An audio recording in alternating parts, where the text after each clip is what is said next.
Hello दोस्तों, आज आपका सुहाना सफ़र के चैनल में स्वागत है। आज हम गौतम बुद्ध के जीवन के बारे में जानेंगे। उनका जन्म 483 और 563 ईस्वी पूर्व के बीच शाक्य गणराज्य की तत्कालीन राजधानी कपिलवस्तु के निकट लुम्बिनी, नेपाल में हुआ था। लुम्बिनी वन नेपाल के तराई क्षेत्र में कपिलवस्तु और देवदह के बीच नौतनवा स्टेशन से 8 मील दूर पश्चिम में रुक्मन-देई नामक स्थान के पास स्थित था। कपिलवस्तु की महारानी महामाया देवी के अपने नैयर देवदह जाते हुए रास्ते में प्रसव पीड़ा हुई और वहीं उन्होंने एक बालक को जन्म दिया। शिशु का नाम सिद्धार्थ रखा गया। गौतम गोत्र में जन्म लेने के कारण गौतम भी कहलाए। शाक्यों के राजा सुयोधन उनके पिता थे। परंपरागत कथा के अनुसार सिद्धार्थ की माता माया देवी, जो कोली वंश की थी, का उनके जन्म के 7 दिन बाद निधन हो गया था। उनका पालन पोषण उनकी मौसी और सुयोधन की दूसरी रानी महाप्रजापति ने किया। शिशु का नाम सिद्धार्थ दिया गया, जिसका अर्थ है वह जो सिद्धि प्राप्ति के लिए जन्मा हो। जन्म समारोह के दौरान साधु दृष्टा आसित ने अपने पहाड़ के निवास से घोषणा की कि बच्चा या तो एक महान राजा या एक महान पवित्र पथ प्रदर्शक बनेगा। सिद्धार्थ बचपन से ही करुणायुक्त और गंभीर स्वभाव के थे। बड़े होने पर भी उनकी प्रवृत्ति नहीं बदली। तब पिता ने यशोधरा नामक एक सुंदर कन्या के साथ उनका विवाह करा दिया।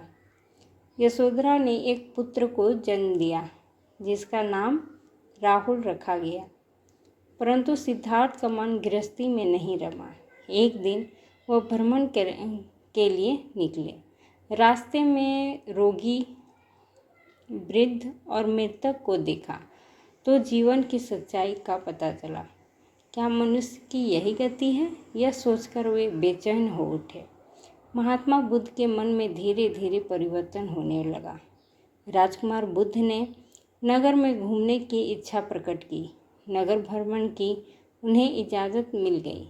राजा ने नगर के रक्षकों को संदेश दिया कि वे राजकुमार के सामने कोई भी ऐसा दृश्य न लाएं जिससे उनके मन में संसार के प्रति वैराग्य भावना पैदा हो। सिद्धार्थ नगर में घूमने गए। उन्होंने नगर में बूढ़े को देखा। उसे देखते ही उन्होंने सारथी से पूछा, यह कौन है? इसकी यह दशा क्यों हुई है?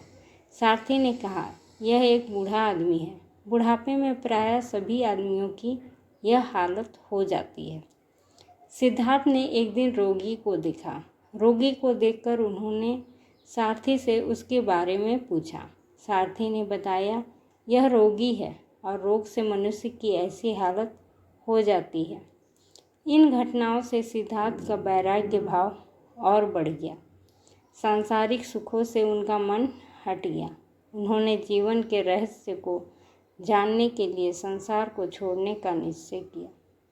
फिर एक रात्रि काल में जब महल में सभी सो रहे थे, सिद्धार्थ चुपके से उठे और अपनी पत्नी एवं बच्चों को सोता छोड़ वन को चल दिए।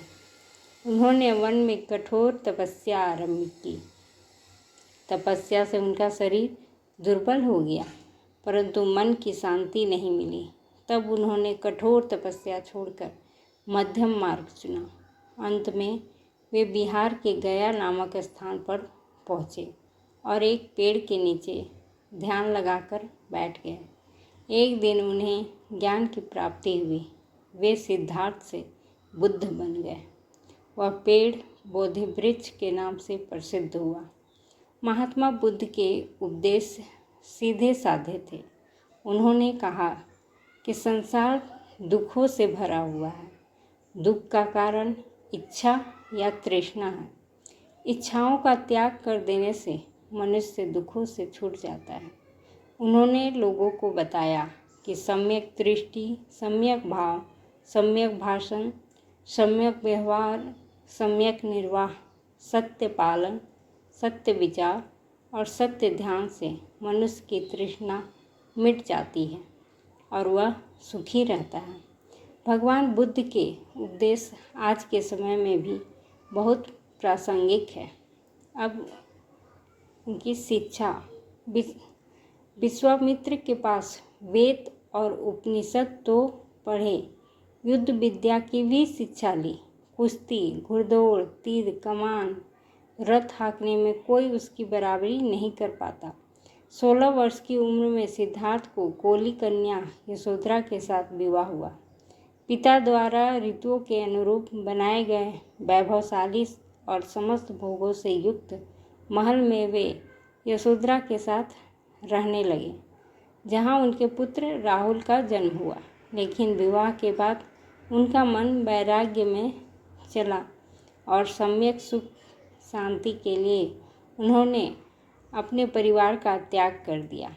उन्होंने निर्वाण का जो मार्ग मानव मात्र को सुझाया था, वह आज भी उतना ही प्रासंगिक है जितना आज से 2500 वर्ष पूर्व था। मानवता की मुक्ति का मार्ग ढूंढने के लिए उन्होंने स्वयं राजसी भोग विलास त्याग दिया और कई प्रकार की शारीरिक यंत्रणाएं झेली। गहरे चिंतन, मनन और कठोर साधना के पश्चात ही उन्हें गया में बोधि वृक्ष के नीचे तत्व ज्ञान प्राप्त हुआ था और उन्होंने सर्वप्रथम 5 शिष्यों को दीक्षा दी थी। तत्पश्चात अनेक प्रतापी राजा भी उनके अनुयायी बन गए।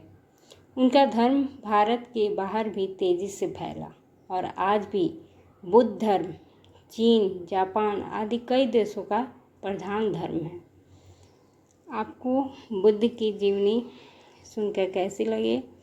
अगर अच्छी लगी हो तो चैनल को लाइक और सब्सक्राइब करें। धन्यवाद।